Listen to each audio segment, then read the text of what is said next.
நாமத்தை சொன்னா என்ன பலன் கிடைக்கும்? என்ன பலன் கிடைக்காது ஒருத்தனுக்கு? நாமத்தை சொன்னா என்ன பலன் தான் கிடைக்காது? ஒருவனுக்கு கிருஷ்ணரையே கொடுக்கும் அப்படின்னு சொல்லும் போது மேல சொல்றதுக்கு வேற அர்த்தமே கிடையாது. ஒரு கோடீஸ்வரன் நம்மளுக்கு 1 கோடி ரூபாய் தரேன்னு சொல்லிட்டான். அவங்க கிட்ட போய் நின்னுட்டு எனக்கு 10 ரூபாய் தருவீங்களா அப்படின்னு கேட்டா, அது கேட்கிற அங்க நம்ம யார்கிட்ட கேட்கிறோமோ அவனுக்கு ரொம்ப அவமானமா போயிடும். அவன் 1 கோடி ரூபாய் எடுத்து வச்சுட்டு இருக்கான். உனக்கு 1 கோடி ரூபாய் தரத்தை வச்சிருக்கான். சார் ஒரு 10 ரூபாய் கொடுங்க சார், டீ குடிக்க போறேன் அப்படின்னு கேட்டா, அது கேட்டவனுக்கு அவமானம் இல்லையா? சே, இப்படிப்பட்டவனாங்க நான் போய் 1 கோடி ரூபாய் கொடுக்க நினைச்சோம் அப்படின்னு சொல்லிட்டு அவன் தான் அவமானப்படும். அது போல பகவானுடைய நாமம் நம்மளுக்கு எதை கொடுக்க முடியாது? எல்லாத்தையும் கொடுக்க முடியும். நாம சிந்தாமணி கிருஷ்ண சைத்தன்ய ரச விக்கிரக பூர்ணஹ சுத்தஹ நித்திய முக்தஹ அபிநத்வாம் நாமநாமினா அப்படின்ற வார்த்தையை சொல்றார் சைத்தன்ய மகாபிரபு. பகவானுடைய பெயருக்கும் பகவானுக்கும் எந்த விதமான வித்தியாசமும் கிடையாதுன்னு சொல்லி சொல்றார். வெறும் பகவானுடைய பெயருக்கும் பகவானுக்கும் மட்டும் கிடையாது, பகவானுடைய ரூபம், குணம், லீலைகள், இப்படி எந்த விஷயத்துக்கும் பகவானுடைய நாமத்துக்கும் வித்தியாசம் கிடையாது அப்படின்றத நம்மளுக்கு ஹரிநாம சிந்தாமணி அப்படின்ற கிரந்தத்துல பக்திவினோத் தாக்கூர் நம்மளுக்கு சொல்லி கொடுத்திருக்காரு. இப்படி அந்த பகவான் வந்து நமக்கு எல்லாத்தையும் கொடுக்க தயாரா இருந்தாலுமே நாம் போய் கேட்கறத எதான் போய் கேட்க போவோம்? அற்பமான விஷயங்கள்லாம் கேட்க போவோம். பகவான் என்ன பண்றாரு? அதையும் கொடுக்குறாரு. ஒரு அழகான ஒரு விருத்தாந்தம் சொல்லப்படுது. என்ன அப்படின்னா, ஒரு பெரிய செல்வந்தர் அவர் என்ன பண்றாரு, தினசரி தன்னுடைய ஆபீஸுக்கு போயிட்டு இருப்பார். போயிட்டு இருக்கும்போது ஒரு நாயை பார்க்கறாரு, ஒரு அழகான நாயை பார்க்கறாரு. பார்த்துட்டு அவருக்கு ஆசை, இந்த அழகான நாய் என்ன பண்ணணும், வீட்டுக்கு கொண்டு போயிடணும் அப்படின்னு ஆசைப்படுறாரு. ஆனா பிடிச்சி இழுத்தா வருமா? வராது. ஓன்னு சத்தம் போடும் இல்லையா? அது ரோட்ல தான் இருக்க விருப்பப்படும். என்ன பண்றா, போய் ஒரு நாள் பிஸ்கெட் போடுறார். பிஸ்கெட் சாப்பிடுது. அடுத்த நாள் மறுபடியும் அதே ஆபீஸ் மேல போறார். மறுபடியும் இன்னொரு பிஸ்கெட் போடுறார், சாப்பிடுது. 3ஆவது நாள் மறுபடியும் போறாரு. போனா இப்ப என்ன பண்ணுது நாய்? அந்த டைம்ல வெயிட் பண்ணிட்டு இருக்கு. பிஸ்கெட் போடுவான்னு வெயிட் பண்ணிட்டு இருக்கு. மறுபடியும் பிஸ்கெட் போடுறார், சாப்பிடுது. இப்படியே ஒரு மாசம் பழக்கிறார். அடுத்த மாசம் பார்த்தோம் அப்படின்னா நாய் பின்னாடியே ஓடி வர ஆரம்பிச்சிருச்சு. வாழை அடிக்கிட்டு அவருடைய காரு பின்னாடியே ஓடி வருது. மறுபடியும் என்ன பண்றாரு, இப்படியே 1 மாசம் ஆபீஸ் வரைக்கும் வர வச்சார். அதுக்கப்புறம் என்ன பண்ணாரு அப்படின்னா, ஆஃபீஸில் கொஞ்சம் கொஞ்சமாக இன்னும் கொஞ்சம் அதிகம்லாம் கொடுக்க ஆரம்பிச்சார். ஏன்னெல்லாம் இன்னைக்கு ஃபுட்டு நிறைய கொடுக்குறாங்கல்ல, பெடிகிரி புதுசாக ஃபுட்லாம் கொடுக்குறாங்கல்ல. இன்னைக்கு நாய்க்கு விற்கிற ஃபுட்டு வந்து சூப்பர் மார்க்கெட்டில் விற்கிறாங்க, மனுஷனுக்கு விற்கிறத வந்து ரோட்டில் வச்சு வித்துட்டு இருக்காங்க இல்லையா? ஸோ நம்ம யாருக்கு மதிப்பு கொடுக்குறோன்னு நமக்கே தெரியும். அப்புறம் 1 மாசம் இப்படி போயிட்டு இருக்கு. அப்புறம் என்ன பண்ணாரு, கொஞ்சம் பால் அது இதெல்லாம் சேர்த்து கொடுக்க ஆரம்பிச்சார். அப்புறம் நாய் என்ன பண்ணுது, இவர் வீடு எங்க இருக்குன்னு சொல்லிட்டு என்ன பண்ணுது, அதுவே தேடிட்டு ஓடி வர ஆரம்பிச்சிருச்சு. வீட்டுக்கு வெளில வால் ஆட்டிக்கிட்டே நின்றுட்டு இருக்கு. நம்ம இப்ப என்ன பண்றாரு, மறுபடியும் கண்டினியூ பண்ணிட்டே இருக்கார். ஒரு நாள் என்ன பண்றார், அவருடைய ஆபீஸ்க்கு போயிட்டு வந்து பாக்குறாரு. வந்து பார்த்தா அந்த நாய் என்ன பண்ணுது, வீட்டுக்குள்ளார அவருடைய பெட் மேல ஏறி படுத்து தூங்கிட்டு இருக்கு. வந்து பாக்குறாரு, சரி பரவாயில்ல தூங்கட்டும்னு சொல்லிட்டு விட்டு போயிட்டார். என்ன விஷயம்னா, நாம் எல்லாம் அதே போன்றவர்கள் தான். உண்மையில நாம் எல்லாரும் பகவானோட சேர்ந்து சந்தோஷமா இருக்க வேண்டியவங்க. பிரிஞ்சு ரோட்ல திரிச்சிட்டு இருக்கோம். பகவான் கூப்பிடுறாரு, நீங்க வந்துருங்க, என் கூட வந்துருங்க, நான் சந்தோஷமா அவன் பாத்துக்கிறேன்னு சொல்லி சொல்றேன். பகவான் அதான் அடிக்கடி சொல்லிட்டே இருக்காரு. அர்ஜுனன் சொல்றான், உங்ககிட்ட சரணாகதி பண்றேன். கிருஷ்ணர் கடைசியில் அதான் சொல்லலாம், நீ என்கிட்ட சரணாகதி பண்ண, நான் உன்னை பாத்துக்கிறேன் அப்படின்னு சொல்லி சொல்றேன். நமக்கு அந்த நம்பிக்கை வர்றது கிடையாது. ஸோ பகவான் என்ன பண்றார், நம்மளை உடனே கூப்பிட்டா யாரும் வரமாட்டான். என்ன பண்ண, அவனுக்கு தேவையானதை முதல்ல கொடுக்கணும். சின்ன சின்னதாக கொடுத்து என்ன பண்றாரு, அவனை பழக்கிறார். பழக்கிட்டு என்ன பண்றாரு, மறுபடியும் கடைசியில அவனை தூக்கிட்டு போயிடுறார் இல்லையா? அது போல முதல்ல ஒருத்தன் ஆன்மீகத்துக்கு வந்த உடனே நீங்க வந்து நாம இனிமேல போட்டுக்கோங்க, கண்டிமால போட்டுக்கோங்க, நான் கட்டுப்பாட்டு விதிமுறைகளை பின்பற்றுங்க, ஜபம் பண்ண ஆரம்பிங்க, மற்ற குடும்பம் எல்லாம் விட்டுருங்க, இதெல்லாம் மாயை, எல்லாம் தேவையில்லை, நம்மளுக்கு நமக்கு ஒரே ஒரு விஷயம் பகவான் மட்டும்தான் அப்படின்னு சொல்லி சொன்னா அவன் என்ன பண்ணுவான், ஓடியே போயிடுவான். ஏ இது என்னையா, எனக்கு வீட்லயே நல்லா இருக்கும் போல இருக்கு, நீ இவ்வளவு கஷ்டமான விஷயங்கள்லாம் சொல்றீங்களே, ஓடியே போயிடுவான். ஸோ முதல்ல என்ன பண்ணணும் அப்படின்னா, அவனுக்கு தேவையானதை கொடுக்கணும். சாஸ்திரம் அதான் பண்ணும். சாஸ்திரத்துக்கிட்ட முதல்ல ஒருத்தன் என்ன பண்றான், அவனுக்கு கடவுள் நம்பிக்கை கிடையாது, சாஸ்திர நம்பிக்கைலாம் கிடையாது. பட் இருந்தாலும் யாரோ ஒரு ஜோசியக்காரன் சொல்லியிருக்கான், உனக்கு கஷ்டமா இருக்கா, உனக்கு வந்து செல்வம் வரலையா, உனக்கு கஷ்டமா இருக்கா, என்ன பண்ணு, இந்த ஒரு யஜ்யத்தை பண்ணு அப்படின்னு சொல்லியிருக்காங்க. வாயு யஜ்யம் பண்ணு சொல்லியிருக்காங்க. என்ன பண்றான், இவனும் நம்பிக்கை இல்லாம சரி சொல்றாங்களேன்னு சொல்லிட்டு என்ன பண்றான், வாயு யஜ்யத்தை பண்றான். பண்ணும் பொழுது அவனுக்கு என்ன கிடைக்குது, அங்க பணம் கிடைக்குது. ஏன்னா வாயு யாகம் அப்படின்னு பண்ணும்போது எப்படி ஒரு காற்று அடிக்கும் போது குப்பையெல்லாம் இழுத்துட்டு வந்து நம்ம வீட்டு முன்னாடி போட்டுருமோ, நம்மளுக்கு தெரியும் இல்ல, நம்ம வீட்டு கிளீனா இருக்கும். ஆனா பெரிய காத்தடிச்சா வீடு ஃபுல்லா குப்பையா கிடக்கும். அது போல வாயவி யஜ்யம் பண்ணும்போது என்ன ஆகும் அப்படின்னா, மற்றவங்க செல்வம் என்ன ஆகுமா, மற்ற குப்பையெல்லாம் நம்ம லாக்கர்ல வந்து சேர்ந்துருமா. அது குப்பைன்னு தான் சாஸ்திரம் சொல்லுது. கூட சேர்த்துதான். அவனுக்கு இப்ப கொஞ்சம் நம்பிக்கை வருது. பரவாயில்லையே, பணம் வந்துருச்சே, நான் யஜ்யம் பண்ணேன், பணம் வந்துருச்சு அப்படின்னு சொல்லிட்டு கொஞ்சம் சந்தோஷப்படுறான். பணம் வந்தா மட்டும் போதுமா? அடுத்தது என்ன வேணும் அவனுக்கு? கல்யாணமே ஆகவே இல்லை. 36 வயசு ஆயிடுச்சு, 40 வயசு ஆயிடுச்சு, பொண்ணு தேடிட்டே இருக்கா, பொண்ணு கிடைக்க மாட்டேங்குது. என்ன பண்றது? சரி, இதுக்கு என்ன பண்ண, நீ இதுக்கு ஒரு யஜ்யம் பண்ணு அப்படின்னு சொல்லி சாஸ்திரம் சொல்லு. அதுக்கு ஒரு யஜ்யம் பண்றான். உடனே என்ன ஆனது? அடுத்த வருஷமே அவனுக்கு மேரேஜ் முடிஞ்சிருச்சு. அவனுக்கு நம்பிக்கை என்ன ஆனது? இன்னும் கூட ஆரம்பிச்சிருச்சு. இப்போ நம்மளும் பேசிட்டு இருந்தோம், ஷோரூம்ல பேசிட்டு இருக்கும்போது அங்க ஒரு மேனேஜர் ஒருத்தர் சொன்னார், நீங்க எதுக்காக ஹரே கிருஷ்ணா மதம் தினசரி சொல்றீங்க அப்படின்னு நம்ம கொஸ்டின் கேட்டோம் அவங்க கிட்ட. அது ஒன்றும் இல்லை பிரபு, எங்க ஷோரூம்ல எப்பெல்லாம் வந்து கஸ்டமர்ஸ் வராமல் இருக்காங்களோ நாங்கள் என்ன பண்ணுவோம், எல்லாருமே உட்காந்து, எல்லா ஸ்டாஃப் உட்காந்து ஹரே கிருஷ்ணா மந்திரம் ஒரு மாலை பண்ணுவோம். பண்ண உடனே என்னன்னு தெரியல, நிறைய கஸ்டமர்ஸ் உள்ள வர ஆரம்பிச்சிருவாங்க, எல்லாரோட டார்கெட்டும் முடிஞ்சு போயிடும், அன்னைக்கு வந்து நாங்கள் ஹை அச்சீவ்மெண்ட் பண்ணிடுவோம், அதனால என்ன பண்ண, நாங்கள் தினசரி ஜபம் பண்றோம் அப்படின்னு சொல்லி சொன்னோம். சரி, எதுக்கோ ஒரு காரணத்துக்காக செய்ய, ஜபத்தையா செய் இல்லையா? எதுவுமே பண்ணாம இருக்கிறது, சும்மா வெட்டி பேச்சு பேசிக்கிட்டு போனை பார்க்காம இருக்கிறதுக்கு என்ன பண்றாரு அவரு? அட்லீஸ்ட் பகவான் அவளை காப்பாற்றுவார நம்பிக்கை இருக்கு இல்ல, அந்த நம்பிக்கையோட என்ன பண்றாரு? சாண்டிங் பண்ண ஆரம்பிக்கிறார். இப்படிதான் முதல்ல மக்கள் என்ன பண்ணுவாங்க, உள்ள வர ஆரம்பிக்கிறாங்க. அதுக்கப்புறம் கல்யாணம் ஆயிடுச்சு. சரி, கல்யாணம் ஆனா போதும், அடுத்தது என்ன வேணும்? குழந்தை வேணும். குழந்தைய பாக்கியமே இல்லை. அதுக்கப்புறம் என்ன பண்றான்? புத்திர காமிஷ்டி யஜ்யம் பண்றான். குழந்தை பிறக்குது. குழந்தை பிறந்து சந்தோஷமா இருக்கான். குழந்தை பிறந்தா மட்டும் பத்துமா? அதுக்கப்புறம் வீடு வாசல்லாம் வாங்கணும், அதுக்கப்புறம் இன்னும் நிறைய வேலைகள்லாம் இருக்கு, குழந்தை கல்யாணம் பண்ணணும். அதுக்கெல்லாம் என்ன பண்றான்? அதுக்கு போய் மறுபடியும் நிக்கிறான். அதுக்கு ஒரு யஜ்யத்தை சொல்றாங்க, அதை ஒண்ணு பண்றான். எல்லாம் நடக்குது.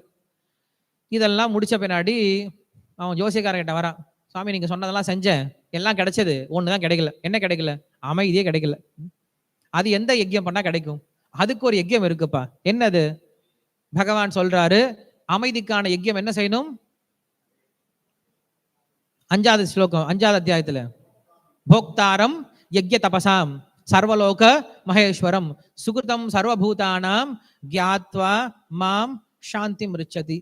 எப்ப நீ என்ன தெரிஞ்சுக்கிறியோ அப்ப நீ அமைதி அடைவ. நாம என்ன பண்றோம், இந்த உலகத்துல தப்பான விஷயத்த நம்முடைய இலக்குன்னு தெரிஞ்சு ஓடிட்டு இருக்கோம். அதனால என்ன பண்றோம், நம்ம அமைதியில ஓடிட்டு இருக்கோம். ஒருத்தன ரொம்ப தண்ணி தாகமா இருக்கு, அவன் என்ன பண்றான், இங்க அங்க பாக்குறான், அங்க காணல் நீர் இருக்கு, ஓடுறான், அங்க காணல் நீர் மாதிரி தான் இருக்கு, போனா என்ன ஆகுது, அவனுக்கு தாங்க சாந்தி அடையல, ரொம்ப டிஸ்டர்ப் ஆயிட்டான். மறுபடியும் தூரமா இன்னொரு இடத்துல பாக்குறான், அங்க ஒரு காணல் நீர் தெரியுது, மறுபடியும் அங்க ஓடுறான், தண்ணி இல்ல, இன்னும் டிஸ்டர்ப் ஆயிடுறான். இப்படி 10 இடத்துல சுத்தி சுத்தி ஓடிட்டு இருக்கான், அவனுக்கு கிடைக்கவே இல்லை. அவனுடைய அமைதியற்ற தன்மை காரணம் என்ன அப்படின்னா, காணல் நீர் கிடையாது, நாம் தப்பான விஷயத்த உண்மை நினைச்சிட்டு இருக்கிறது. நாம் எப்ப தப்பான விஷயத்த உண்மை நினைச்சிட்டு இருக்கோமோ அதுலதான் நம்மளுக்கு என்ன வருது? ஏக்கமும் புலம்பலும் கவலையும் இல்லையா, அமைதியற்ற தன்மை ஏற்படுது. அப்ப நம்ம என்ன தெரிஞ்சுக்கணும் அப்படின்னா, உண்மையான விஷயம் எங்க இருக்கு, சத்தான விஷயம் எங்க இருக்கு, தத்துவம் என்னதுன்னு தெரிஞ்சுக்கணும். தத்துவம் அப்படின்னா உண்மை அப்படின்னு அர்த்தம். அந்த உண்மையை தெரிந்து கொள்வதற்கு முயற்சி பண்ணணும். நாம் இந்த உலகத்துல தெரிஞ்சுக்க முயற்சி பண்றோம், ஆனா தப்பான விஷயத்தை நோக்கி ஓடுறதுனால நமக்கு அமைதி கிடைக்கிறது கிடையாது. இதே அவனுக்கு அந்த இடத்துல தண்ணி நிஜமா இருக்குது தெரிஞ்சா என்ன ஆயிடுறான், அங்க போயிட்டு அமைதி ஆயிடுறான், அவனுக்கு தாக சாந்தி ஏற்படுது, ரொம்ப சந்தோஷமா இருக்கான். அப்ப நம்ம எந்த அளவுக்கு நம்ம தப்பான விஷயத்து மேல, தப்பானு சொல்லி சொல்றதை விட பொய்யான விஷயத்து மேல இல்ல தற்காலிகமான விஷயத்தை நோக்கி ஓடிட்டு இருக்கோமோ அது வரைக்கும் ஒருத்தனுக்கு என்ன கிடைக்காது, அமைதி அப்படிங்கிறது கிடைக்காது அப்படின்னு சொல்லிட்டு என்ன பண்றாரு, அவனுக்கு சொல்லி கொடுக்குறார். இத்தனை நாளா அவனுக்கு சொல்லி கொடுத்துட்டு இருந்தாருல்ல, அவர் தான் சொல்லி கொடுக்குறார்.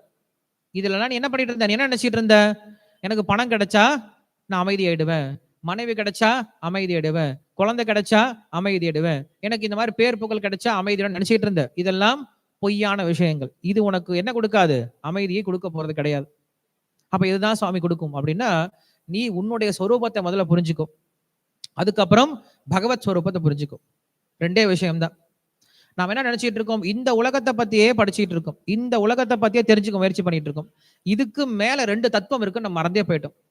மனுஷங்க தெரிஞ்சுக்கிறது வெறும் இந்த ஜட தத்துவத்தை மட்டும் புரிஞ்சுக்கிறாங்களே தவிர, இதுக்கு மேல ஆத்ம தத்துவம் ஒண்ணு இருக்கு, அதுக்கும் மேல பரமாத்ம தத்துவம் ஒண்ணு இருக்கு அப்படிங்கிற விஷயத்த மக்கள் மறந்தே போயிட்டாங்க. 3 விதமான தத்துவங்களை புரிஞ்சுக்கணும் நம்ம. என்னென்னது? பௌதீகம், அப்புறம் ஆன்மீகம், அதுக்கப்புறம் பகவத் தத்துவம் இல்லையா. ஆன்மீகம் அப்படின்னா என்னது அப்படின்னா, ஆத்மாவை பற்றிய ஞானம் ஆன்மீகம். இல்லைன்னா நான் ஆத்மா அப்படின்னு உணர்வதற்கு எந்த ஒரு வழிமுறை எனக்கு உதவிகரமா இருக்கோ அதுக்கு பேரு ஆன்மீகம் அப்படின்னு சொல்றோம். ஆன்மீகமுக்கும் பக்திக்கும் நிறைய வித்தியாசம் இருக்கு. பிரபுபாதர் வந்து இந்த வார்த்தையை அடிக்கடி யூஸ் பண்ணுவார். டிரான்சென்டென்டல் அப்படின்ற வார்த்தை யூஸ் பண்ணுவாரு. பக்தி அப்படிங்கிற வார்த்தை யூஸ் பண்ணுவார். டிரான்சென்டென்டல்னா என்னது, பக்தினா என்னது? டிரான்சென்டென்டல் அப்படின்னா ஆன்மீகம், பக்தி அப்படிங்கிறது டிவோஷன் சொல்லி வார்த்தை யூஸ் பண்ணுவார் இல்லையா? ஸோ அப்ப ஆன்மீகம் அப்படிங்கிறது இந்த ஆத்மாவை உணர்வதற்கான ஞானத்தை ஆன்மீகம் அப்படின்னு சொல்லி சொல்றோம். மக்கள் நிறைய பேருக்கு இன்னைக்கு டெஃபனேஷனே புரியாது. ஆன்மீகம்னா என்ன டெஃபனேஷனே தெரியாது. ஆன்மீகம்னா என்ன அப்படின்னா எல்லாருக்கும் ஒரு டெஃபனேஷன் இருக்கும். எல்லாரும் ஒரு டெஃபனேஷன் சொல்லுவாங்க. இதுதான் சார் ஆன்மீகம் நான் நினைக்கிறேன் அப்படின்னு சொல்லி சொல்லுவாங்க. பட் சாஸ்திரம் சொல்லக்கூடிய டெஃபனேஷன் ரொம்ப எளிமையானது. முதல்ல என்ன பண்ணணும், நீ உன்னை பற்றி தெரிந்து கொள்ள முயற்சி பண்ணு அப்படின்னு சொல்லி சொல்லுது. ஸோ அப்பா என்ன பண்றான், இதை போய் கேட்ட உடனே அவன் கேட்கறான், ஏன் சுவாமி நீங்க சொன்னீங்களே இப்ப ஆத்மா பத்தி தெரிஞ்சுக்கன்னு சொல்லி சொன்னீங்களே, இது நீங்க முதல்ல சொல்லி கொடுத்துருக்கலாம்ல, ஏன் இப்ப கடைசியில வந்து சொல்லி கொடுக்குறீங்க அப்படின்னா, அப்போ சொல்றாரு அவரு, நான் முதல்ல சொன்னா என்ன பண்ணிருப்ப, நீ ஓடி போயிருப்ப. இதான் சொல்ல முயற்சி பண்ணேன், ஆனா நீ என்ன பண்ணிட்ட, ஓடியே போயிட்டு. அதனால உனக்கு என்னெல்லாம் தேவையோ முதல்ல அதை கொடுத்துட்டு என்ன பண்றாரு, அதுக்கப்புறம் கடைசியில உயர்ந்த பொருளை கொடுக்குறாரு. ஸோ அப்படி இந்த நாம சங்கீர்த்தனம் அப்படிங்கிறது நம்மளுக்கு எல்லா விதமான சௌக்கியங்களும் ஏற்படுத்திட்டு கடைசியில் நமக்கு என்னத்தையும் கொடுத்துருமா, மோட்சத்தையும் கொடுத்துருமா. மோட்சம்னா என்னது, இங்க பகவத் பிராப்தி இல்லையா, பகவானுடைய லோகத்தை போய் அடையிறதா மோட்சம் அப்படின்னு சொல்லி சொல்றோம். அந்த நாய் என்ன பண்ணுது, முதல்ல வம்பு பிடிச்சிட்டு ரோட்ல சுத்திட்டு இருந்தது.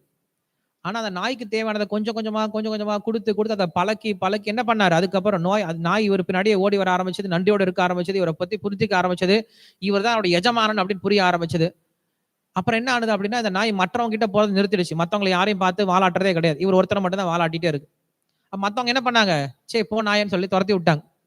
நம்மளுக்கு அதுதான் நடக்கும். பக்தர்கள் எப்ப இனிமேல எனக்கு வேற கதி கிடையாது, கிருஷ்ணர் மட்டும்தான் அப்படின்னு புரிஞ்சுக்கிறோமோ, அப்ப என்ன பண்ணுவாங்க, மற்றவங்களும் நம்ம கிட்ட இருந்து விலக ஆரம்பிச்சிடும். சொந்தக்காரங்க இருக்க மாட்டாங்க. எந்த ஒரு பக்தர்களுக்கு இன்னும் சொந்தக்காரங்க இருக்காங்களோ, இன்னும் மாமா மச்சன் அத்தை மாம தாத்தா பாட்டி எல்லாரும் கல்யாணத்துக்கு போறது, மூக்கு குத்துறதுக்கு போறது, காது குத்துறதுக்கு போறது, பேர் வைக்க போறது, சீமந்தம் போறது அப்படி நினைச்சிட்டு இருக்கோமோ, நமக்கு இன்னும் பகவான் நம்மளுக்கு இன்னும் உறவினர் ஆகல, நம்ம இன்னும் பகவானுக்கு பக்கத்திலேயே போலன்னு அர்த்தம். ஏன்னா இவங்களாம் நம்ம சொந்தக்காரன் நினைச்சிட்டு இருக்கோம். பகவான் சொல்றாரு, சுகிருதம் சர்வபூதானாம், நான் ஒருத்தன் தானே அவனுடைய சொந்தக்காரன் சொல்லி சொல்றாரு. அதை நாம யாரும் புரிஞ்சுக்கிறதே கிடையாது. உடனே ஏதாவது ஒரு பத்திரிக்கை வந்துருச்சுன்னா உடனே போயிட்டு வந்துடுறது. என்னமோ நம்ம இல்லைன்னா அந்த வேலையே நடக்காத மாதிரி. எந்த ஒரு திருவிழாலும் உடனே போய் முன்னாடி நிற்கிறது. இந்த அளவுக்கு நம்மளுக்கு ஆர்வம் வந்து பக்தியில வர மாட்டேங்குது. எந்த ஒரு ஃபங்க்ஷனாக இருந்தாலும் என்ன பண்ண வேண்டியதா இருக்கு, மெசேஜ் போட வேண்டியதா இருக்கு. பெரிய பெரிய ஆச்சாரியர்கள், முக்கியமான ஆச்சாரியர்களுடைய ஆவிர் பாவம் திருவபாவத்துக்கு யாரும் வரதே கிடையாது. கிருஷ்ண ஜெயந்தி பெரிய ஃபெஸ்டிவல், நிறைய பெரிய பந்தல்லாம் போட்டு லைட்லாம் போட்டா பெருசா நடக்க போலக்குன்னு எல்லாம் உள்ள வராங்க. பல்ராம் பூர்ணிமா ராதாஷ்டமி எல்லாம் பார்த்தோன்னா காத்து வாங்கிட்டு தான் இருக்கு. கிருஷ்ண பலராமரை பாக்குறாங்க, என்னடா பண்ணிட்டு இருக்கீங்க நீங்க, கோயில் இவ்வளவு பெருசு கட்டி வச்சுட்டு ஆளும் கம்மியா தான் உட்காந்துருக்கீங்கன்னு சொல்லிட்டு. அப்ப நம்ம என்ன பண்றோம், இன்னும் நம்ம பகவானை நம்முடைய உறவினரா எடுத்துக்கவே இல்லை, இன்னும் மக்களை தான் உறவினர் நினைச்சிட்டு இருக்கோம். ஸோ கிருஷ்ணர் வந்து இதுதான் திட்டுறாரு பகவத்கீதையில அர்ஜுனனுக்கு ஏன் பகவத்கீதை சொன்னார் அப்படின்னா இந்த ஒரு காரணம் தான். என்னது, அஸ்தான ஸ்நேக, தப்பான இடத்துல வச்ச உறவு முறை. அவன் நினைச்சிட்டு இருக்கான், அர்ஜுனன் நினைச்சிட்டு இருக்கான், ஐயோ என் தாத்தா, ஐயோ என் குரு, ஐயோ என் அண்ணன், என் தம்பி, என் மாமா, என் மாமனாரு, என் குழந்தைங்க எல்லாம் இருக்காங்களே, எல்லாரையும் நான் எப்படி, எல்லாரும் என்ன பண்றது. கிருஷ்ணர் சொல்றாரு, அப்ப நான் என்னடா உனக்கு, எல்லாருக்கும் ஒரு உறவு முறை வச்சிருக்கிய, நான் என்னடா உனக்கு அப்படிதான் கிருஷ்ணர் கேட்கிறார். நம்ம என்ன பண்றோம், எல்லாத்தையும் பார்த்துட்டு இருக்கோம், ஆனா யாரை மறந்துட்டோம், கிருஷ்ணர் ஒருத்தர் இருக்கார், நமக்கும் அவருக்கும் மட்டும்தான் நிரந்தரமான உறவு இருக்கு அப்படிங்கிற விஷயத்த மறந்துட்டு சுதந்திரமா ஓடிட்டு இருக்கோம். ஓடுற வரைக்கும் ஓடலாம், ஆனா ஒரு நாள் நமக்கு மறுபடியும் பயம் வரும். இந்த உலகத்துல நம்மை விட்டு எல்லாரும் போயிடுவாங்க, அப்ப நம்மளுக்காவது ஞாபகம் வரணும், கிருஷ்ணர் ஒருத்தர் தான் நமக்கு இருக்கார் அப்படின்னு ஞாபகம் வரணும். வரலன்னா மறுபடியும் இந்த உலகத்துல மறுபடியும் வந்து என்ன பண்றோம், புதுசா உறவு முறைகளை தேட ஆரம்பிச்சிடும். ஸோ நமக்கு இருக்க அந்த அமைதிக்கான ஒரே ஒரு வழி இதுதான் சொல்லிட்டு என்ன பண்றாரு, அவர் சொல்லி கொடுக்குறாரு. அப்போ என்ன பண்றான், பக்தியை பயிற்சி பண்ண ஆரம்பிக்கிறான். ஸோ இப்படி இந்த நாம சங்கீர்த்தனம் அப்படிங்கிறது என்ன பண்ணுது அப்படின்னா, முதல்ல நமக்கு தேவையான விஷயத்தெல்லாம் கொடுக்குது. அதுக்கப்புறம் நம்முடைய பழைய கர்மாக்கள் என்ன பண்ணுது, கொஞ்சம் கொஞ்சமா எடுக்க ஆரம்பிக்குது. மொத்தம் 2 விதமான கர்மாக்கள் இருக்குல்ல, பிராரப்த கர்மா, அப்பிராரப்த கர்மா அப்படின்னு இருக்கு இல்லையா. அப்பிராரப்த கர்மானா என்னது, இன்னும் வெளிப்படாத கர்மங்கள். பிராரப்தம்னா வெளிப்பட்ட கர்மங்கள் இல்லையா. அதாவது விதை இருக்கு, விதையா இருக்கிறது அப்பிராரப்தம், முளை விட்டு வந்திருக்கிறது பிராரப்த கர்மங்கள் அப்படின்னு சொல்லலாம். இப்ப நாம சங்கீர்த்தனம் என்ன பண்ணுது அப்படின்னா, நம்முடைய அப்பிராரப்த கர்மத்தை மட்டும் எடுத்துட்டுதான், பிராரப்த கர்மத்தை எடுக்கிறது கிடையாதான். ஏன் எடுக்கிறது கிடையாது? ஏன்னா பிராரப்த கர்மத்தை எடுத்தா என்ன ஆகும்? எல்லாரும் அப்படி அப்படி கீழே கீழே விழுந்துட வேண்டியதுதான். நாம சங்கீதனை பண்ணிட்டு இருக்காரு, ஹரே கிருஷ்ண வந்தன பாடிட்டு இருக்காரு, பாடி முடிச்சா டொப்புன்னு கீழே வந்துட்டார். என்ன ஆச்சு? கிளம்பி போயிட்டாரு, கர்மா முடிஞ்சு போயிடுச்சு, கிளம்பி போயிட்டாரு. அப்படின்னா என்ன பண்ண மாட்டாங்க யாருமே? நாம சங்கீதத்துக்கு வர மாட்டாங்க. ஐயோ அங்க போனா எல்லாரையும் அமுச்சு விட்டுருவாங்க, போறவங்க எல்லாத்தையும் கிளப்பி விட்டுறாங்க, நான் வரமாட்டேன்ப்பா அப்படின்னு சொல்லிட்டு எல்லாரும் பயந்துருவாங்க. சோ பகவான் அதனால என்ன பண்றாரு, ரொம்ப ஜாக்கிரதையா அது கீழே வச்சிருக்கேன் பாவம். பகவான் என்ன பண்றாரு, ரொம்ப ஜாக்கிரதையா பாக்குறாரு, இவனுக்கு என்ன எடுத்தா மக்கள்லாம் வந்து திரும்பி வருவாங்கன்னு சொல்லி என்ன பண்றாரு, பார்த்து பார்த்து கொடுக்குறாரு. பொதுவாக நம்ம சொல்றது இல்லை, பகவானுடைய நாம சொன்னா எல்லா கர்மமும் போயிடும், எல்லா கர்மமும் போயிடும் சொல்லிட்டு. காரணம் என்ன அப்படின்னா இதுதான் காரணம். அவர் நம்முடைய அப்பிராரப்த கர்மத்தில் எடுத்துறாரு, பிராரப்த கர்மத்தை அப்படியே வச்சுட்டு இருக்காரு. ஏன் வச்சுட்டு இருக்காரு? பகவானுக்கு என்ன ஆசையா என்ன இந்த உடம்ப வச்சுட்டு இருக்கணும்னு சொல்லிட்டு? கிடையாது. ஏன்னா இந்த உடம்பு இருந்தாதான் என்ன பண்ண முடியும், ஒரு பக்தன் மத்தவங்களுக்கு சொல்லிக் கொடுக்க முடியும். சோ மற்றவர்களுக்கு பிரச்சாரம் பண்றதுக்காக என்ன பண்ணிருக்காரா, இன்னும் நம்முடைய பிராரப்த கர்மத்தை எடுக்காம அப்படியே வச்சுட்டு இருக்காரா, மத்தவங்களுக்கு சத்சங்கம் கொடுக்கறதுக்காக. இப்படியாக பகவானுடைய நாம சங்கீர்த்தனம் அப்படிங்கிறது ஒருவனுக்கு இகலோக சௌக்கியத்தை மட்டும் கொடுக்காம ஒருவனுக்கு மோட்ச பரியந்தம் என்ன பண்ணுதா இந்த நாம சங்கீர்த்தனம் அப்படிங்கிறது கொடுக்குது அப்படின்ற விஷயத்த என்ன பண்றார் நம்மளுக்கு. முதல்ல நாமத்தினுடைய மகிமைகளா என்ன பண்றாரு அப்படின்னா, முதல்ல ஆதிசங்கரர் பேச ஆரம்பிக்கிறார். அதுல அவர் இந்த ஸ்லோகத்தை எடுத்து ரொம்ப பிரதானா பேசுறார். ஹரேர் நாம ஹரேர் நாம ஹரேர் நாமைவ கேவலம் கலவ் நாஸ்தியைவ நாஸ்தியைவ நாஸ்தியைவ கதிர் அந்யதா அப்படின்ற இந்த ஸ்லோகத்தை எடுத்து பேசுறார். ஆதிசங்கரருக்கு எப்படி அப்படின்னா, அவருக்கு எல்லா சாஸ்திரங்களும் மனசுல அப்படி அத்துப்படியா இருக்குமா. ஆதிசங்கர் மட்டும் கிடையாது, எல்லா ஆச்சாரியர்களும் அப்படிதான்.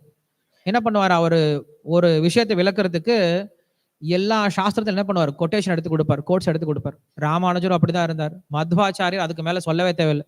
மத்வாச்சாரியர் வந்து கொடுக்கக்கூடிய கொட்டேஷன்லாம் எங்க இருந்து வரும்னே தெரியாது, எல்லாம் தலையை பிச்சுக்கணும். இந்த உபனிஷத்து எங்க இருக்குன்னே தெரியாது, நாங்க பார்த்ததே கிடையாது, உனக்கு தெரியல இல்லைன்னு அர்த்தமா என்ன? அப்படி அன்னைக்கு ஆச்சாரியர்கள் எப்படி இருந்தாங்கன்னா, அவங்க எல்லாம் வாக்கிங் டேட்டா பேஸா, வாக்கிங் என்சைக்ளோபீடியாவா இருந்தாங்க. ஸோ அப்படி என்ன பண்றாரு ஆதிசங்கரர் வந்து நிறைய அந்த நீங்க வியாக்கியானத்தை எடுத்து படிச்சீங்க அப்படின்னா நிறைய கொட்டேஷன்ஸ் எடுத்து கொடுத்துட்டு இருக்காரு. சாஸ்திரங்கள்ல இருந்து, ஸ்கந்த புராணத்துல இருந்து, பிரம்ம புராணத்துல இருந்து, விஷ்ணு புராணத்துல இருந்து, பிரம்மாண்ட புராணம், வாயு புராணம், அக்னி புராணம் அப்படின்னு சொல்லிட்டு, பத்ம புராணம் சொல்லிட்டு எல்லா புராணங்கள்ல இருந்தும் நாம சங்கீர்த்தனத்துடைய மகிமை என்ன அப்படிங்கிற விஷயத்த என்ன பண்ண நம்மளுக்கு எடுத்துட்டு சொல்லி கொடுத்துட்டு இருக்காரு. இது சொல்லும் போது எனக்கு ஒரு விஷயம் ஞாபகம் வருது. நாம சங்கீர்த்தனத்துல இதுல சொல்லும் போது அவர் சொல்றாரு, ஓம் பூர்ணம் அத பூர்ணம் இதம் பூர்ணாத் பூர்ணம் உதச்சதே பூர்ணஸ்ய பூர்ணமாதாய பூர்ணமேவா வசிஷ்யதே அப்படின்ற ஸ்லோகத்தை சொல்றார். அது பூர்ணம், இது பூர்ணம், இதிலிருந்து அது பூரணம், அங்கிருந்து அது பூரணம், அங்கிருந்து அது பூரணம், அதுவே பூரணம் அப்படின்ற வார்த்தையை சொல்றார். இங்க எது பூரணம்? எல்லாமே பூரணம் அப்படின்னு சொல்லி சொல்றார். அவர் சொல்றாரு 6 விஷயங்கள் இந்த உலகத்துல பூர்ணமானது. ஆக்சுவலா சொல்றது 5 விஷயம் சொல்றாரு, பட் நம்ம இன்னொன்னு சேர்த்து சொல்றோம், அது என்னன்றது பார்க்கலாம். இது ராமானுஜர் சொல்லக்கூடிய விளக்கம். என்ன சொல்றாரு, இந்த உலகத்துல 5 நிலைகள்ல பகவான் பூரணனா இருக்கார் அப்படின்னு சொல்லி சொல்றார். எங்க? முதல்ல பரத்வம் அப்படின்ற பூரணம். பரத்வம் அப்படின்னா என்னது? வைகுண்டபதியை பரத்வம் அப்படின்னு சொல்லி சொல்லும், பரவாசுதேவன் அப்படின்னு சொல்லி சொல்றோம். சோ பகவான் எங்க பூர்ணமானா இருக்காரு? வைகுண்டத்துல தன்னுடைய ஸ்வஸ்தானத்துல பூர்ணமா இருக்கார். சரி, அதிலிருந்து அது பூரணம் அப்படின்னு சொல்லி சொல்றார். சோ பகவான் அடுத்த நிலை என்ன அப்படின்னா வியூகமூர்த்தி. வியூகம் அப்படிங்கிறது என்ன அப்படின்னா இந்த உலகத்துல பகவானுடைய வியூகம், அதாவது க்ஷீரோதக சாய் விஷ்ணு, கர்ப்போதக சாய் விஷ்ணு, காரணோதக சாய் விஷ்ணு அப்படின்னு சொல்லிட்டு வாசுதேவ, சங்கர்ஷண, பிரத்யும்ன, அனிருத்தர்கள் என்ன பண்றாங்க, இந்த உலகத்தை விரிவங்கம் செய்வதற்காக பகவான் கிட்ட இருந்து வெளியில வராங்க. அவங்க இந்த உலகத்துல இருக்காங்க, இந்த ஜட உலகத்துக்குள்ள இருக்காங்க. சோ பகவான் அங்கேயும் பூரணமா இருக்காரு, அதே பகவான் ஜட உலகத்துக்குள்ளார வரும்போது எப்படிதான் இருக்காரா? பூரணமா இருக்காரா. சரி, இதுக்கப்புறம் என்ன ஆகுது அப்படின்னு சொல்லி கேட்கும்போது, அந்த பகவான் வெறும் இந்த உலகத்துக்குள்ளார மட்டும் நுழையில, நமக்குள்ளாரே நுழைஞ்சிருக்காரு பரமாத்மாவா. இது 3வது நிலை பரமாத்மா அப்படிங்கிறது. முதல்ல பரத்வம், 2வது வியூகம், 3வது அந்தர்யாமித்துவம். பகவான் நமக்குள்ளார அந்தர்யாமியா இருக்கார். 4வது என்ன அப்படின்னா விபவம் அப்படின்னு சொல்லி சொல்றாங்க. விபவம் அப்படின்னா என்னது? அவருடைய வைபவத்தை காட்டுவதற்காக வரார். எப்படி வராரு? ராமராக, கிருஷ்ணராக, வராகராக, நரசிம்மராக என்ன பண்றாரு? பகவான் பல்வேறு விதமான அவதாரங்களா கீழே இறங்கி வரார். இது விபவ மூர்த்தி, விபவ அவதாரம் அப்படின்னு சொல்றது. அவருடைய வைபவங்களை காட்டக்கூடியதுனால விபவம் அப்படின்னு சொல்லி சொல்றோம். இது 4வது நிலை. இந்த 4வது நிலையில் கூடிய பகவான் எப்படிதான் இருக்காரா? பூர்ணமா இருக்காராம். இதெல்லாம் தாண்டி 5வது நிலை ஒண்ணு இருக்கு. அது என்னன்னா அர்ச்சை அப்படின்னு சொல்றோம். அர்ச்சை அப்படிங்கிறது பகவானுடைய விக்கிரக நிலை. இந்த விக்கிரகத்தில் கூடிய பகவான் எப்படிப்பட்டவரா இருக்காரா? பூர்ணமானவனா இருக்காரா. இப்படியாக பகவானுடைய 5 முக்கியமான நிலைகளை பத்தி பேசுறார். இப்ப சொல்லணும் அப்படின்னா சுதர்ஷன் வந்து ஷாம் கிட்ட கேட்கிறான், ஷாம் எனக்கு தண்ணி தாகமா இருக்கு, கொஞ்சம் தண்ணி வேணும் அப்படின்னு கேட்கிறான். ஷாம் ரொம்ப படிச்சவனா இருக்கிறான் இல்லையா? ஷாம் என்ன சொல்லிட்டான் உடனே, நீ வந்து என்ன பண்ணு, க்ஷீரோதக இது இருக்கு இல்லையா நம்மளுக்கு நம்ம வைகுண்டத்துக்கும் பௌதிக உலகத்துக்கும் நடுவுல ஒரு நதி ஓடிட்டு இருக்கு இல்லையா? என்ன நதி ஓடிட்டு இருக்கு? விரஜா நதி ஓடிட்டு இருக்குல்ல. அந்த விரஜா நதியில போய் தண்ணி எடுத்து குடி அப்படின்னு சொல்லிட்டான். சுதர்ஷனுக்கு ஒரே கோபம். என்ன பிரபு உன்கிட்ட தண்ணி கேட்டா நீ போய் அங்க போய் குடிக்க சொல்ல, விரஜா நதிக்கு நான் எங்க போறது? அங்கெல்லாம் போக முடியாது அப்படின்னு சொல்லி என்ன பண்றான், நேரா அடுத்தது பூக்கல், சாரி உன் பேர் என்ன மறந்து போச்சு, ரகுநாத். ரகுநாத் கிட்ட போய் கேட்கிறான், ரகுநாத் எனக்கு தண்ணி கிடைக்குமா அப்படின்னு கேட்கிறான். ரகுநாத் சொல்றான், எங்க அண்ணனுக்கு ஒண்ணும் தெரியாது, அவன் வைகுண்டத்தெல்லாம் போக சொல்றான், பெரிய ஆளு. இந்த உலகத்துல எனக்கு இடம் தெரியும், ஒரு இடம். எங்கடா? திருப்பார் கடல் இருக்கு. திருப்பார் கடல் அப்படிங்கிறது துருவ நட்சத்திரம் சொல்லி சொல்றோம் இல்லையா? அந்த இடத்துல என்ன பண்ணலாம், போய் தண்ணி குடிக்கலாம், ரொம்ப நல்லா டேஸ்டா இருக்கும் அப்படின்னு சொல்லி சொல்றான். சுதர்ஷன் போய் வேலை இல்லை, இடம் அங்கெல்லாம் போனா தேவர்களுக்கே இடம் கிடைக்க மாட்டேது, என்னென்னமோ சொல்றேன், இதெல்லாம் சின்ன பசங்கிட்டே போக கூடாது அப்படின்னு சொல்லி என்ன பண்றான், கொஞ்சம் பெரிய பையன் கிட்ட போட. உன் பேர் என்ன சொன்ன? ஹர்ஷன் தானே? ஹர்ஷன் கிட்ட போறான். அண்ணே அண்ணே தண்ணி தாகமா இருக்குனே.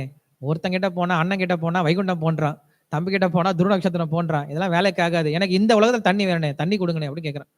ஒன்னும் இல்ல சுதர்ஷனா, ரொம்ப கஷ்டப்படாத, நீ நிலத்துல நின்றுட்டு இருக்கல்ல, அந்த நிலத்துக்கு கீழே என்னதான் இருக்கு? போர் வாட்டர், தண்ணி தான் இருக்கு. என்ன பண்ணு, உட்காந்து கடகடன்னு தவ்வு, கீழே தண்ணி வரும், எடுத்து குடிச்சிட்டு போ அப்படின்னு சொல்லி சொல்றான். சுதர்ஷனுக்கு ரொம்ப கோவம் வந்துடுச்சு. உன்னையெல்லாம் போய் பெரிய பையன் நம்பி வந்தேன் பாரு, என்ன சொல்ற பாரு, தண்ணி கேட்டா நிலத்தை போய் நோண்ட சொல்ற, குழி தோண்ட சொல்ற, இதெல்லாம் வேலைக்கு ஆகுமா? ஒன்னும் புரியல. அங்கிருந்து என்ன பண்ண, அடுத்தது கௌதம் கிட்ட போய் சேர்ந்தான். கௌதமனே எனக்கு தண்ணி தாகமா இருக்கு, தண்ணி வேணும்னு ஒவ்வொருத்தர் கேட்டா ஒவ்வொன்னு சொல்றாங்க, என்ன பண்றதுன்னு.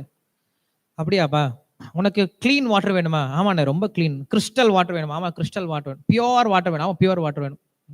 சரி அப்படின்னு என்ன பண்ணு, மழை காலம் வரும், மழை காலம் வரும்போது என்ன பண்ணு, அப்படியே கையை பிடிச்சிட்டே இரு. மழை வரும்போது என்ன பண்ணலாம், அப்படியே தண்ணியை பிடிச்சி குடிச்சிடலாம். இல்ல இங்க நேரா புயல் எங்க இருக்குன்னு போய் வெதர்மேன் கிட்ட கேளு.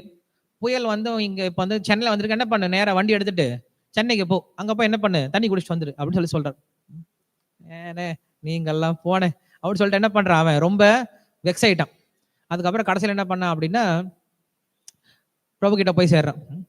அவர்கிட்ட போய் கேட்கிறான், பிரபு தண்ணி கேட்டா இவங்க ஒண்ணு சொல்லிட்டு இருக்காங்க, அலைக்கழிச்சிட்டு இருக்காங்க, ஏதாவது ஒரு வழி சொல்லுங்க பிரபு அப்படின்னு சொல்றாரு.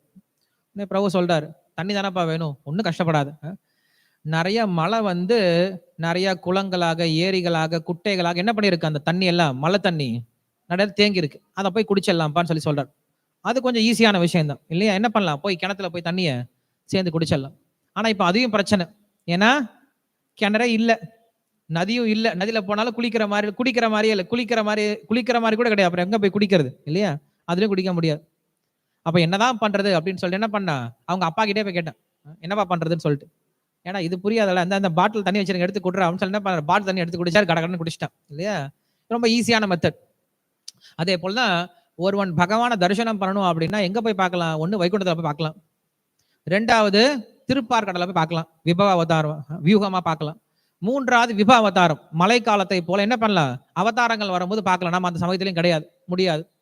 சரி, பகவான் நமக்குள்ளாரே இருக்காரு அந்தர்யாமியா, எப்படி ஒருத்தன் குழி தோண்டி உள்ள இருக்கக்கூடிய தண்ணி குடிக்கலாம், அது போல என்ன பண்ணலாம், நம்ம மனசையே உள்ளார கொடைஞ்சு கடவுள் சொல்றாங்கல்ல, உள்ள கடைஞ்சு போய் பார்க்கறதுனால அவருக்கு பேர் கடவுள் அப்படின்னு சொல்றோம். சோ உள்ள இருக்கக்கூடிய பகவானை என்ன பண்ணலாம், பரமாத்மாவை பார்க்கலாம், அதுவும் நமக்கு திறமை கிடையாது. சரி, அந்த மழை நீர் வரும் போது அந்த மழை நீர் என்ன இருக்கு, ஏரிகளாக குட்டையாக குளமாக நதிகளாக ஓடிட்டு இருக்குல்ல, அப்படி பகவான் இந்த உலகத்துக்கு அவதாரமா வரும்போது நிறைய கோயில்கள் அர்ச்சையா மாறி இருக்காராம்.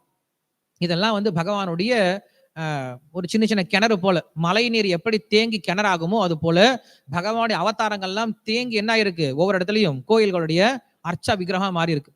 ஸோ கோயில்ல போய் தரிசனம் பண்ணலாம் அப்படின்னா நமக்கு என்ன ஆகுது, அதுவும் ரொம்ப இன்னைக்கு கஷ்டமா இருக்கு. வாரத்துக்கு ஒரு முறை கோயிலுக்கு வரதே நம்மளுக்கு கஷ்டமா இருக்கு இல்லையா?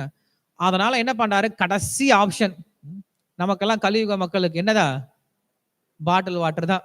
கடைசி வரைக்கும் இதே தான் நம்மளுக்கு கதி. நம்ம எல்லா தண்ணியும் போயிடுச்சு, நம்மளுக்கு ஆத்துல தண்ணி குடிச்சதெல்லாம் போயிடுச்சு, மழை தண்ணி சேர்த்து வச்சதெல்லாம் போயிடுது, கிணத்தெல்லாம் விட்டாச்சு, போர் நீர் நீ குடிக்கிற மாதிரி கிடையாது. எல்லாருக்கும் என்ன என்ன பழக்கம் கொடுத்துட்டாங்க, பாட்டில் வாட்டர். பாட்டில் வாட்டர் கொடுக்கறதுக்கு எல்லாத்துக்கும் பழகிட்டாங்க. இன்னைக்கு பாட்டில் வாட்டரை தவிர மற்ற தண்ணியை தொட்டாவும் என்ன பண்றான், பயப்படுறான். ஐயோ தண்ணியா, இந்த தண்ணிலாம் நல்லது இல்லை, தொடவே கூடாது, பாட்டில் வாட்டர் தான் வேணும். எங்க போயிட்டு, கங்கைக்கே போயிட்டு அதான் பண்ணிட்டு இருக்கான். கங்கைக்கே போயிட்டான், போயிட்டு என்ன பண்றான், ஒரு பாட்டில் கையில கொண்டு போறான், கங்கையில தள்ள தண்ணி தணிச்சுட்டு அவன் வாட்டர் பாட்டில குடிக்கிறான். அவன் நினைச்சிட்டு இருக்கான் அந்த பாட்டில் கூட தண்ணி அவனை காப்பாத்தி அது தூய்மையானது நினைச்சிட்டு இருக்கான். அவனுக்கு புரியல, நம்மளை ஏமாத்தி பயப்படுத்தி வச்சிருக்காங்க. பாட்டில் இருக்கக்கூடிய வாட்டர் தான் எப்படிப்பட்டதா இருக்கும், கிளீன் வாட்டர்னு சொல்றான். அவன் எதுல இருந்து பிடிச்சு வரான் நம்மளுக்கே தெரியாது இல்லையா? ஸோ எனிவே, இப்படியாக பகவானுடைய பூர்ணத்துவத்தை பேசக்கூடிய முதல் விஷயங்களை பத்தி பேசுறார். ஸோ கடைசியா இந்த பாட்டில் வாட்டர் இருக்குல்ல, அது என்னது, நாம சங்கீர்த்தனம் இல்லையா? இந்த நாம சங்கீர்த்தனம் அப்படிங்கிறது பேக்கடு வாட்டர் மாதிரி எப்பயும் நம்ம பக்கத்திலே இருக்கு, கூட வச்சிருக்கலாம், எப்ப என்ன பண்ணலாம், ஓபன் பண்ணி குடிக்க ஆரம்பிச்சலாம். ஸோ அது போல பகவானை தரிசனம் பண்ணும் அப்படின்னா பகவானுடைய பூர்ணத்துவம் எங்க கிடைக்கும், நம்மளுக்கு நாமத்தில் கிடைக்கும். எந்த ஒரு பகவானை நித்திய சூரிகள் விடுபட்ட ஆத்மாக்கள், என்னைக்குமே முக்தியில இருக்கக்கூடிய ஆத்மாக்கள் வைகுண்டத்துல வழிபட்டு இருக்காங்களோ, கோலோகத்துல வழிபட்டு இருக்காங்களோ, அதே பகவானை நாம் இங்கேயும் உணர முடியும். எப்ப உணர முடியும், பகவானுடைய நாமத்தை சொன்னா போதும். தூய்மையான நாமத்தை சொன்னோம் அப்படின்னா அதே கிருஷ்ணர் தான், வேற ஒன்றும் வித்தியாசம் கிடையாது. அந்த கிருஷ்ணரை நம்ம இங்கேயே என்ன பண்ண முடியும், உணர முடியும் அப்படிங்கிற இந்த விஷயத்தெல்லாம் சொல்றார். இப்படி ஹரேர் நாம அப்படின்ற இந்த ஸ்லோகத்தினால அவர் சொல்றார், ஒரு விஷயத்த நம்ம 3 முறை சொன்னா என்ன அர்த்தம், அது எவ்வளவு முக்கியமானது அப்படின்றதுனால 3 முறை சாஸ்திரங்கள் சொல்லுது. கதிரண்யத்தை, நான் வேற வழி இல்லை அப்படிங்கிற விஷயத்த 3 முறை சொல்லுது அப்படின்னு சொல்றார்.